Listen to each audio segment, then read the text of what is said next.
अस्सलाम वालेकुम, I am Hera Aslam. Welcome to Learner Academy. आज हमारा लेक्चर नंबर 7 है और हमारा टॉपिक है नेचर ऑफ ऑर्गेनाइजेशन।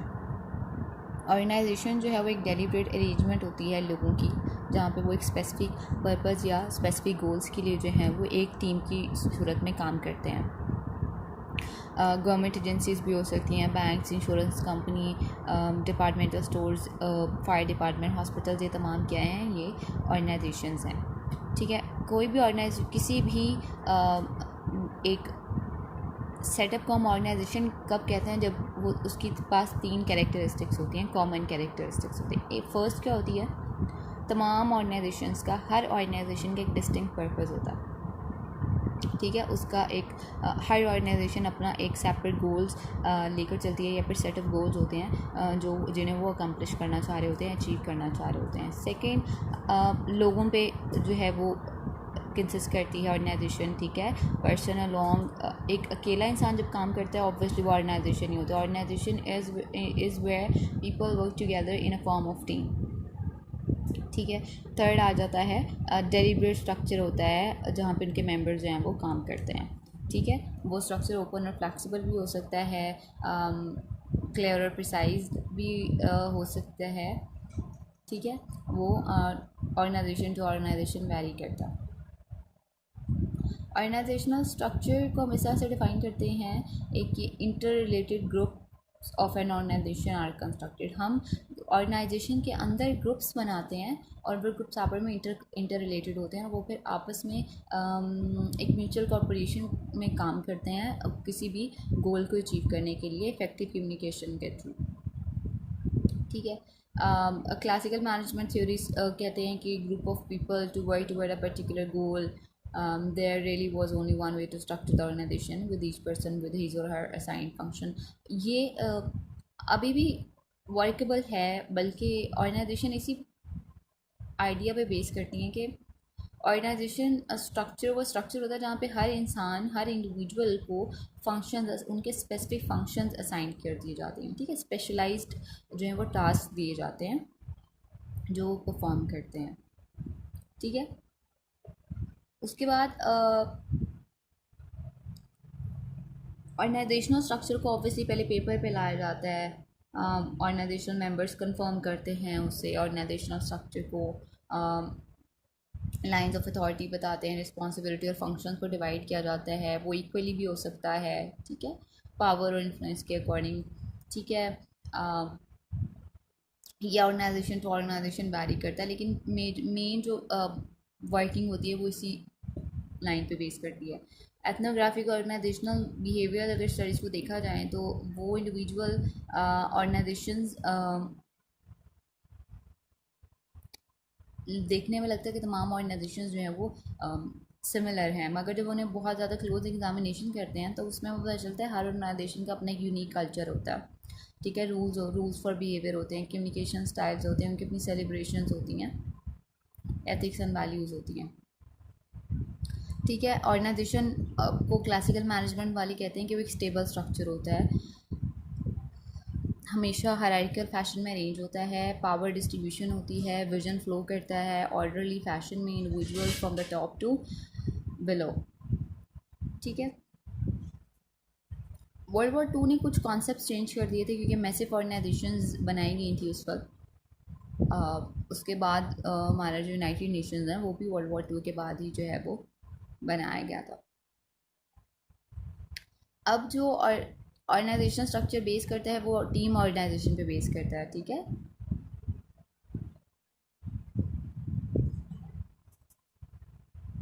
इसमें ड्रकर ने कहा था कि it should be clear that there is no such thing as the one right organisation, it is not an absolute, it is an tone for making people productive in working together। ठीक है, as such a given organization structure fits certain tasks in certain conditions at certain times। He also adds that one hears a great deal today about the end of hierarchy that he views as blatant nonsense। In any institution there has to be a final authority, there is a boss, someone who can make the final decision, expect to be obeyed in a situation of common peril। However, sometimes the team approach is the right person। ठीक है, Drucker कहता था कि और right organisation का कोई concept exist नहीं करता, ठीक है। ये सब वो टोन होती है जिसमें हम लोगों को प्रोडक्टिव बनाते हैं। और उसने इस चीज़ को भी जो है वो अपोज किया था एंड ऑफ हायरार्की का, टीम ऑर्गेनाइजेशन ये कॉन्सेप्ट का असल में जो है ना वो इसने अपोज किया था। ही सेट कि हर जगह पे एक फाइनल अथॉरिटी ज़रूरी है। अगर हम अपनी डेली रूटीन में से एग्ज़ाम्पल लें, अब हमारे यहाँ पे फाइनल अथॉरिटी प्राइम मिनिस्टर होते हैं ना,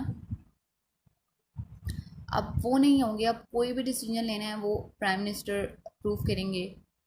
फॉर एग्ज़ाम्पल हमने कोई लॉ इंट्रोड्यूस कराना है, वो क्या होता है, पहले वो जो है वो नेशनल असेंबली में जाता है, उसके बाद सैनेट में जाता है, और फिर उसके बाद जो है वो प्राइम मिनिस्टर के पास फाइनल अप्रूवल के लिए जाता है। प्राइम मिनिस्टर अप्रूव करते हैं तो वो जो उन्होंने बिल प्रपोज़ किया हुआ था वो लॉ बन जाता है, ठीक है। अब फाइनल अथॉरिटी यहाँ पे प्राइम मिनिस्टर है। अगर फाइनल अथॉरिटी प्राइम मिनिस्टर नहीं होंगे, ठीक है, तो फिर तो कोई भी उठ के आएगा, कोई भी बिल प्रपोज करेगा, जो मेंबर्स हैं उन्हें फोर्स करेगा, उन उस बिल को अप्रूव करा के लॉ बना देगा। एक जो एटमॉस्फेयर ऑफ केओस होगा ना, कि कोई फाइनल अथॉरिटी नहीं है जो कंट्रोल कर सके इन चीज़ों को। तो ड्रकर का कहना था कि हर जगह पे एक फाइनल अथॉरिटी होना बहुत ज़रूरी है जिसको ओबे किया जाए, ठीक है। और सम टाइम टीम अप्रोच भी जो है वो अप्रोप्रिएट होती है, ठीक है। वो सिचुएशन टू सिचुएशन जो है वो वैरी करती है। उसके बाद वर्टिकल ऑर्गेनाइजेशन आ जाती है। वर्टिकल ऑर्गेनाइजेशन होती है और जो है वो फ्लैट ऑर्गेनाइजेशन होती है, ठीक है। वर्टिकल ऑर्गेनाइजेशन हायरार्किकल स्ट्रक्चर होता है जहाँ पे मैनेजमेंट एक्टिविटीज़ को कंट्रोल किया जाता है सेंट्रलाइज्ड मैनेजमेंट स्टाफ के थ्रू, ठीक है। ट्रेडिशनल टाइप ऑफ ऑर्गेनाइजेशन होती है जिससे स्ट्रॉन्ग ब्यूरोक्रेटिक कंट्रोल होता है ओवरऑल ऑर्गेनाइजेशनल स्ट्रक्चर, ठीक है। वर्टिकल यानी कि टॉप मैनेजमेंट होती है, फिर मिडिल मैनेजमेंट होती है, फिर लोअर मैनेजमेंट होती है। उसके बाद फ्लैट ऑर्गेनाइजेशन आ जाती है, इसको हम हॉरिजॉन्टल ऑर्गेनाइजेशन भी कहते हैं। ऑर्गेनाइजेशनल स्ट्रक्चर जिसमें फ्यू और no level of intervening management होती है स्टाफ और मैनेजर्स में। ये आप कह सकते हो सेम लेवल ऑफ, जैसे कि बहुत इसमें लेयर्स नहीं होती मैनेजमेंट की, ठीक है। डायरेक्ट जो है वो लिंक होता है स्टाफ और मैनेजर्स का। वेल ट्रेन वर्कर्स होते हैं, वो काम करते हैं मोर प्रोडक्टिव वे में, ठीक है, और वो डायरेक्टली इन्वॉल्व होते हैं डिसीजन मेकिंग प्रोसेस में। ये फ्लैट ऑर्गेनाइजेशन है वर्टिकल ऑर्गेनाइजेशन के ऑपोजिट। उसके बाद क्लासिकल ऑर्गेनाइजेशन थ्योरी आ जाती है। क्लासिकल ऑर्गेनाइजेशन थ्योरी इवॉल्व हुई है फर्स्ट हाफ ऑफ सेंचुरी में। ये merger of scientific management, bureaucratic theory, administrative theory को रिप्रेजेंट करती है। फ्रेडरिक टेलर ने साइंटिफिक मैनेजमेंट थ्योरी दी थी, टेलरिज्म भी जिसे कहा जाता है। उसकी थ्योरी 4 बेसिक प्रिंसिपल पे बेस करती थी कि बेस्ट वे, आप सबसे पहले देखिए कि कौन सा बेस्टेस्ट वे है किसी भी टास्क को परफॉर्म करने का। उसके बाद आप उस टास्क से रिलेटेड वर्कर को लेना, ठीक है, वर्कर को मैच करें। फिर उसके बाद उस वर्कर को क्लोजली सुपरवाइज करें। रिवॉर्ड और पनिशमेंट को भी आप यूज़ कर सकते हैं मोटिवेटर के तौर पे। और फिर लास्ट पे आप क्या करेंगे, मैनेजमेंट जो है वो प्लान करेगी और कंट्रोल करेगी। मैक्स वेबर ने एक्सपैंड किया था टेलर्स के थियरीज़ को और स्ट्रेस किया था कि हमें डाइवर्सिटी को रिड्यूस करना चाहिए और एम्बिगुइटी को रिड्यूस करना चाहिए ऑर्गेनाइजेशन में। हालांकि हमने पढ़ा है कि डाइवर्सिटी के बहुत पॉजिटिव इफेक्ट्स होते हैं ऑर्गेनाइजेशनल इन्वायरमेंट पे। उसका फोकस था कि हमें क्लियर लाइन ऑफ अथॉरिटी और कंट्रोल बनाना है, ठीक है। वेबर्स की ब्यूरोक्रेटिक थ्योरी थी, उसने need for a hierarchical structure भी दिया था, यानी कि ये वो वर्टिकल ऑर्गेनाइजेशन के बारे में बात की जा रही है यहाँ पे। डिवीजन ऑफ लेबर और स्पेशलाइज्ड टास्क के बारे में इसने बात की थी, और ये बहुत ज़्यादा फेमस जो है वो हुआ था। ये जो डिवीजन ऑफ लेबर या स्पेशलाइज्ड लेबर वाली जो चीज़ है ना, इसने बहुत रेवोल्यूशनाइज कर दिया था इंडस्ट्री को। Weber also put forward the notion that organization behavior is a network of human interactions, ठीक है। तो यहाँ पे जो है वो ह्यूमन इंटरेक्शंस को भी बहुत ज़्यादा इंपॉर्टेंस देनी चाहिए। क्लासिकल मैनेजमेंट थ्योरी रिजिड थी और मैकेनिस्टिक थी। शॉर्टकमिंग्स इसकी ये हैं कि बहुत ज़्यादा अपेरेंट, बहुत जल्दी इसकी शॉर्टकमिंग्स अपेयर हो गई थी, ठीक है। मेजर डेफिशिएंसीज में इसने पीपल्स को मोटिवेशन को वर्क स्ट्रिक्ट किया था, फंक्शन उसने इकोनॉमिक रिवॉर्ड को ना ज़्यादा फोकस किया था। उसके बाद न्यू क्लासिकल ऑर्गेनाइजेशन थियरीज आ जाती हैं। ह्यूमन रिलेशंस जैसे जैसे इवॉल्व हुए, ठीक है। Authoritarian structure of classical theory को आ जाता है। इसने बहुत सारी प्रॉब्लम्स को जो है वो एड्रेस किया जो क्लासिकल थ्योरी में एग्जिस्ट करती थी। ठीक है। ओवर कंफर्मिटी और रिजिडिटी पे काम किया, क्रिएटिविटी, इंडिविजुअल ग्रोथ और मोटिवेशन पे काम किया। ठीक है। और इसने जनरल कंसर्न दिखाए थे ह्यूमन नीड्स के। जो क्लासिकल मैनेजमेंट थ्योरी थी उसने ह्यूमन नीड्स पे इतना फोकस नहीं किया था। इस जो न्यू क्लासिकल थ्योरी थी इसने ह्यूमन नीड्स के लिए जेन्युइन कंसर्न शो किए थे। सबसे पहले एक्सपेरिमेंट जिसने चैलेंज किया था क्लासिकल व्यू को, मायो और जो है वो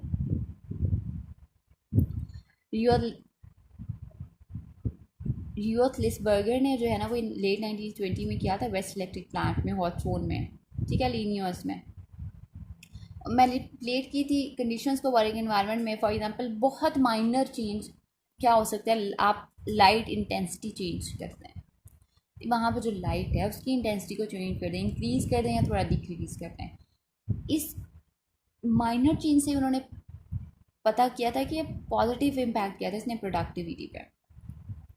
ठीक है।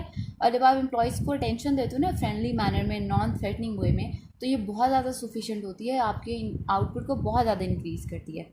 Authentic experiment is quite disturbing because it caused doubts in our ability to evaluate the efficacy of new management theories.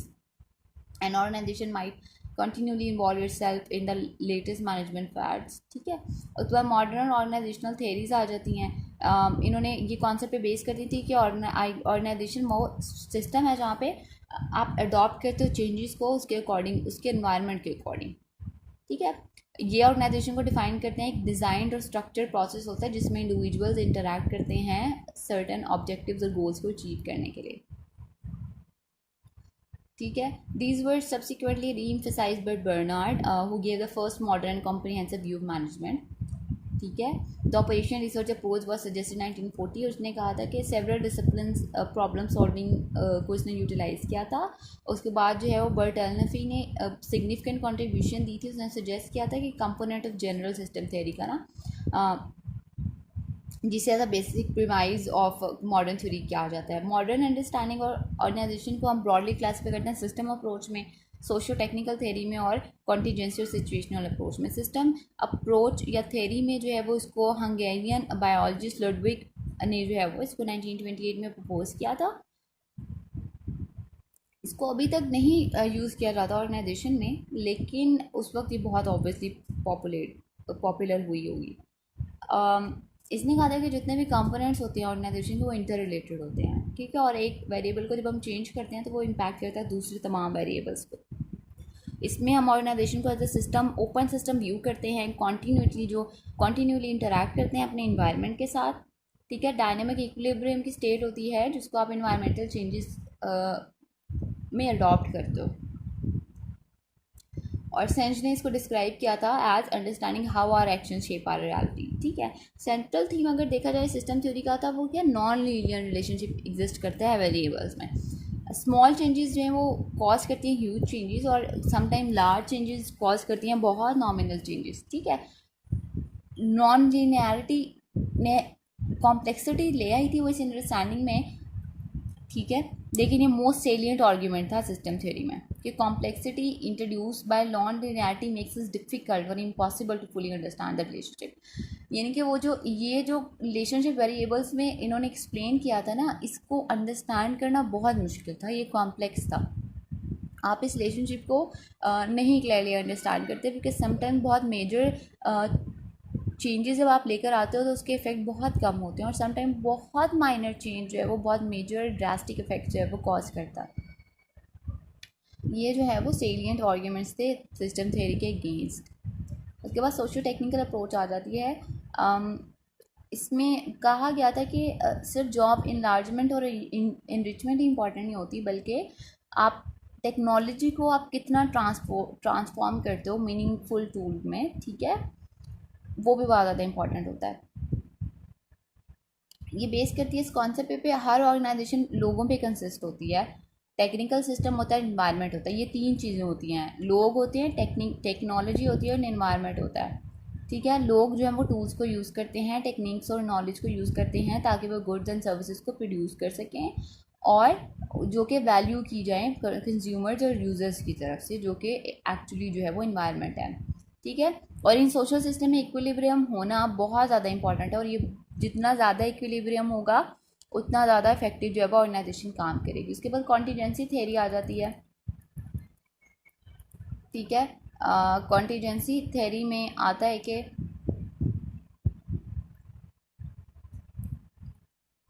Classical और न्यू क्लासिकल थ्योरीज ने कॉन्फ्लिक्ट किया था कि भी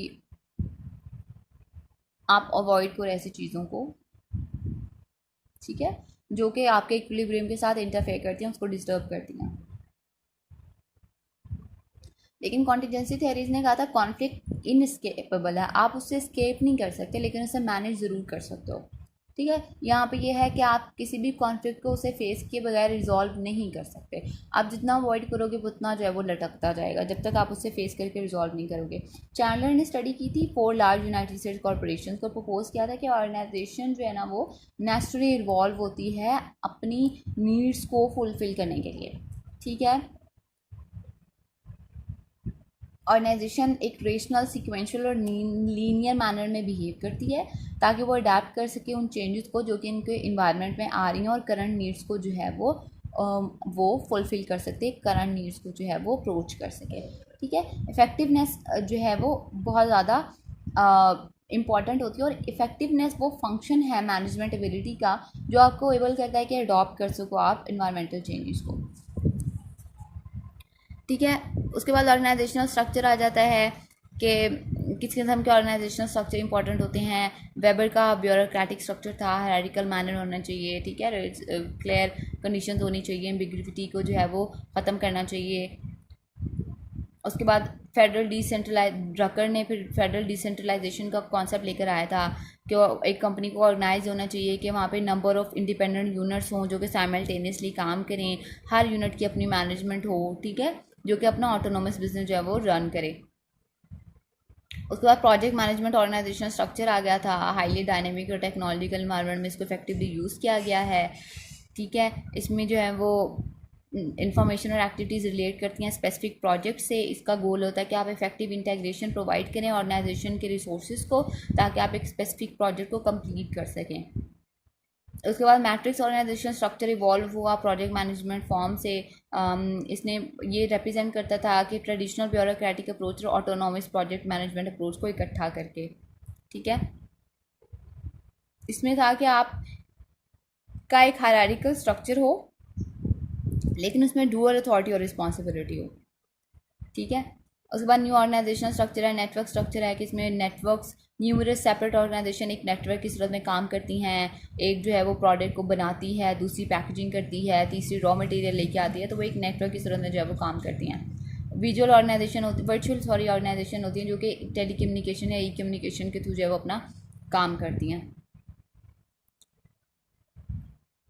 इसमें लीगली इंडिपेंडेंट ऑर्गेनाइजेशन होती हैं जो कि रिसोर्सेज और स्किल्स को शेयर करती हैं अपने गोल्स को अचीव करने के लिए, लेकिन वो इस तरह फेस टू फेस मीटिंग नहीं होती उनकी, अब वो वर्चुअली जो है वो एक दूसरे से कॉन्टेक्ट करती हैं। लर्निंग ऑर्गेनाइजेशन होती हैं, ठीक है,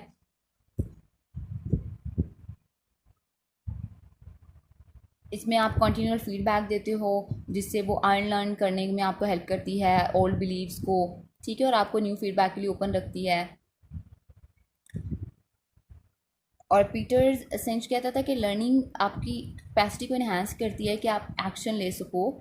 ठीक है, तो अगर ऑर्गेनाइजेशन लर्निंग ऑर्गेनाइजेशन होती हैं जहाँ पे लर्निंग ऑर्गेनाइजेशन वो ऑर्गेनाइजेशन होते हैं जहाँ पे कॉन्टीन्यूली इन्हांस किया जाता है उनकी कैपेसिटी को। ठीक है, लर्निंग ऑर्गेनाइजेशन में मैनेजर डायरेक्ट नहीं करते as much as they facilitate, वो डायरेक्ट नहीं करते, फैसिलिटेट करते हैं अपने वर्कर्स को। ठीक है, उनको हेल्प करते हैं अप्लाई करने में न्यू इन्फॉर्मेशन को और न्यू एक्सपीरियंसेस को लर्न करने में, न्यू स्किल्स को लर्न करने में। ये जो है वो लर्निंग ऑर्गेनाइजेशन होती हैं। 2 तरह की लर्निंग स्ट्रैटेजीज जो है वो यूज़ की जा सकती है, सिंगल लूप लर्निंग हो सकती है, डबल लूप लर्निंग हो सकती है। सिंगल लूप लर्निंग होती है जहाँ पे आप एरर्स को डिटेक्ट करते हो और उन्हें करेक्ट करते हो। ठीक है, लेकिन अपनी प्रेजेंट पॉलिसीज़ और गोल्स पे ही काम करते हो। सही है, आप वहाँ पे एरर्स को फाइंड आउट करते हो, उन्हें करेक्ट भी करते हो, लेकिन जो आपकी पुरानी ऑर्गेनाइजेशन पॉलिसीज़ और गोल्स होते हैं उन्हीं पे काम करते हो। ठीक है, इसको लो लेवल लर्निंग भी कहा जाता है। डबल लूप लर्निंग होती है जहाँ पे आप डिटेक्शन और करेक्शन तो करते हो एरर्स की, लेकिन फिर आप क्वेश्चन करते हो और ऑर्गेनाइजेशन के प्रेजेंट पॉलिसीज़ और गोल्स को, फिर आप उन्हें मॉडिफाई करते हो, ठीक है, उन प्रोसीजर्स को, पॉलिसीज़ को, ऑब्जेक्टिव्स को, और अगर चेंज की ज़रूरत हो तो आप चेंज भी कर सकते हो। इसको हाई लेवल लर्निंग भी जो है वो कहा जाता है, ठीक है। डबल लूप लर्निंग जो है वो कंसर्न होती है why and how to change the organisation, जबकि सिंगल लूप लर्निंग कंसर्न होती है कि आप एक्सेप्ट करते हो चेंज को विदाउट क्वेश्चनिंग, आप अंडरलाइंग अजम्पशंस और कोर बिलीव्स को देखते ही नहीं हो। सही है, ये फ़र्क है डबल लूप लर्निंग और सिंगल लूप लर्निंग में। यहाँ पे हमारा चैप्टर कंप्लीट हो गया। नेक्स्ट अब हम इंशाल्लाह जो है वो नेक्स्ट जो है वो लेक्चर में कंटिन्यू करेंगे। Thank you. अस्सलाम वालेकुम, आई एम हेरा असलम।